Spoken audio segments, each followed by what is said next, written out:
আমি আমার সমস্ত টাকা শালিমা বিল্ডার্সে ইনভেস্ট করেছি, আর আমরা বুঝতে পারিনি ওরা এইভাবে শর্তের মার পেছে ফেলে আমাদেরকে নিঃস্ব করে দিবে। আর এত তাড়াতাড়ি আমরা কিভাবে টাকা ম্যানেজ করব? আমি দিব।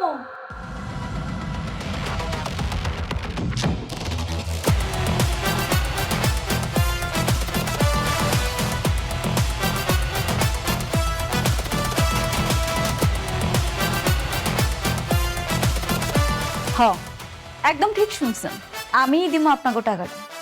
কিন্তু তার বিনিময়ে আমার একটা শর্তও আছে।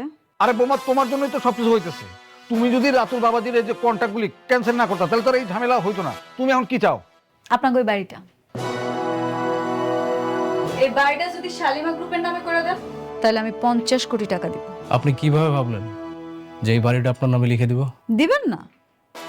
দিবেন না, আমার কোনো সমস্যা নাই।